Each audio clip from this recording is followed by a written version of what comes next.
Hello, lovely people. It's your girl, Agape. I hope you had a good Christmas and New Year. It's a brand new year, 2024, and I'm going to enjoy it. And I promise myself that I will not go to bed angry.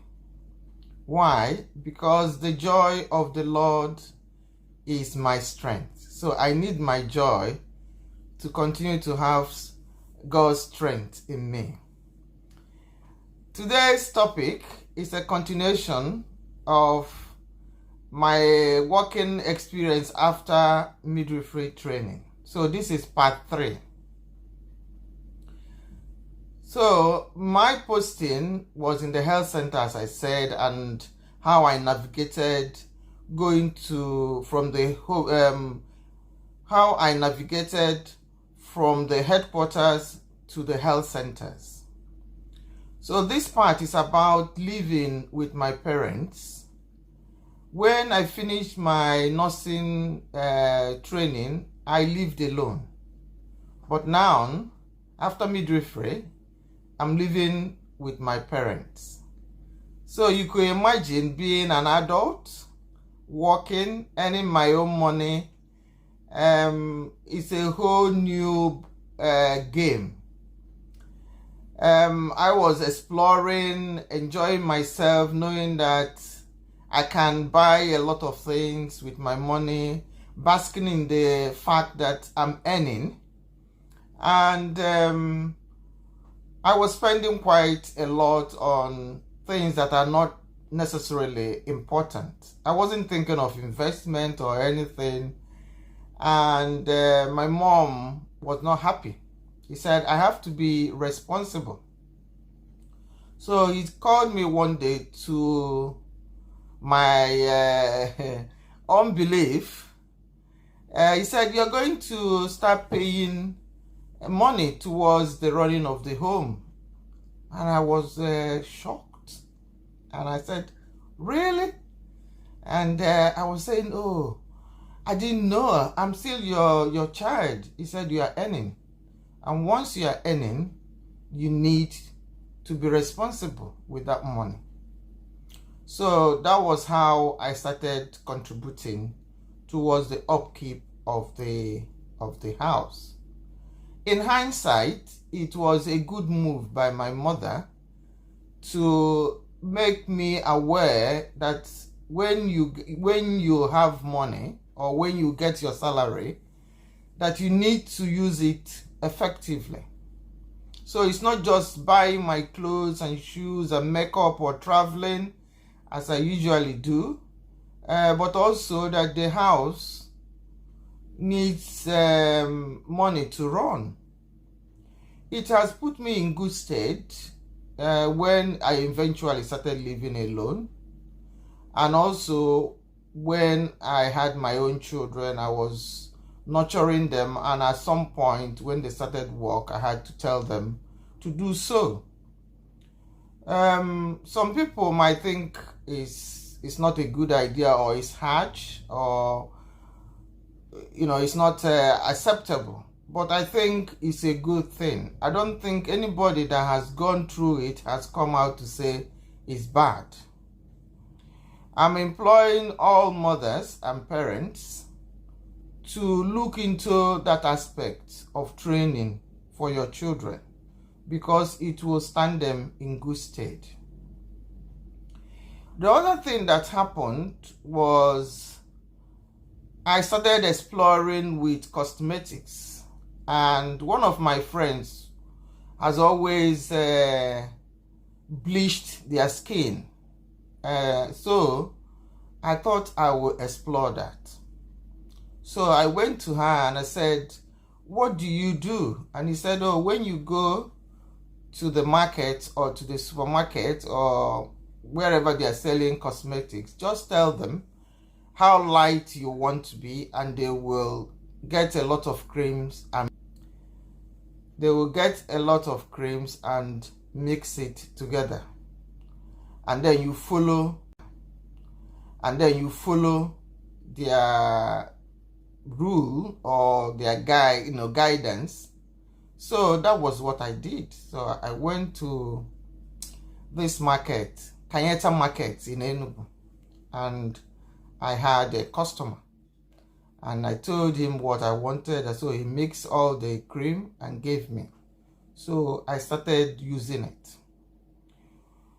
With anybody who has bleached their skin before, they will know that you sweat a lot with that cream. So you need to be having a bath, maybe 3 times a day actually. If not, all your armpit clothes will be stained.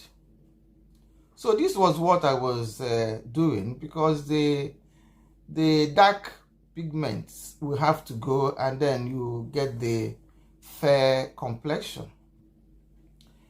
Also in Nigeria, it is attributed that people with fair skin are beautiful. So there's a lot of need for young girls that are dark skinned to want to be fair. When you go out, they said it's the fair skin girls that are seen first. So you are in competition with them in your mind and in your psyche. So when this opportunity comes and you can afford it, it is easy to just go down that path.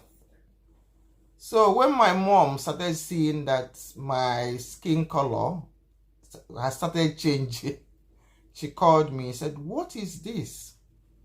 And I said, "Mom, I'm doing it and I'm not asking you for money. It is my money and I want to do it and I'm happy with it."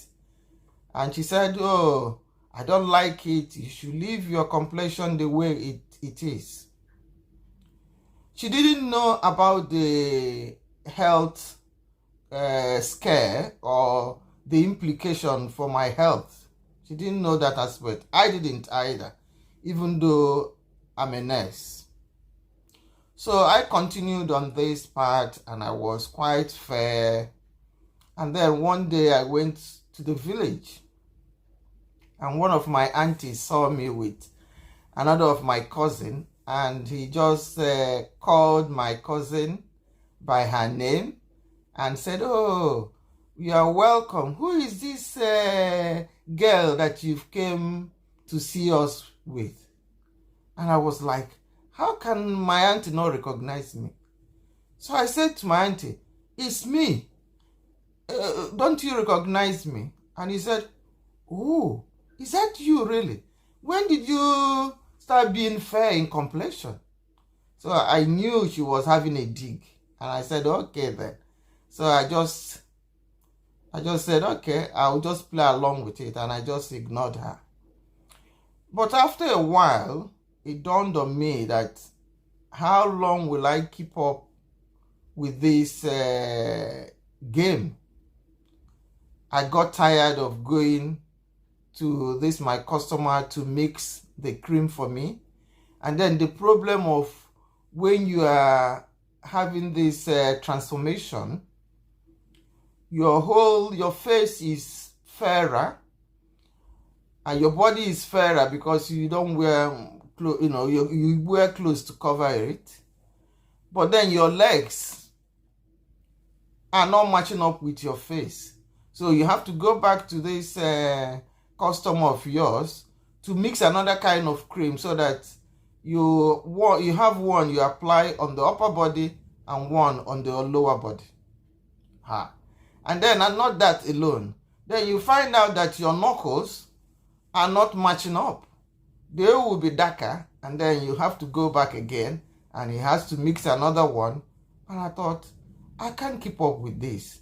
So maybe around 6 months or so, I got tired. I must implore people that have maintained this for years going on. I couldn't. So I stopped. Luckily, I didn't have any part of my body burnt like some people had. I didn't have any skin damage. My complexion came back the way it was originally. Now I knew about the health scare, about the problem with kidney damage and other organs. Luckily, I didn't have that as well. And I thank my God that I came out when I did. And now I realize that my complexion is the best because black do not crack. They might say a fair skin is good when you are younger, but when you get older, it cracks, but black does not crack. So people that have that skin grow old gracefully and more beautiful. So this is all my experience after my midwifery training, and I think my mother never spoke to me about it again, but I'm sure she was very happy when I stopped. It's a big learning curve. It is a period when you are trying to find yourself and you're experimenting with a lot of things. But thank God, this was what I experimented with. There was no talk of drugs then. Maybe it was so minute that it wasn't even in our radar. Not talk of I didn't want to. So it was good. Looking back, I wouldn't have done that. It wasn't necessary. It was a waste of money, putting yourself in danger, having low self-esteem of yourself, not appreciating who you are.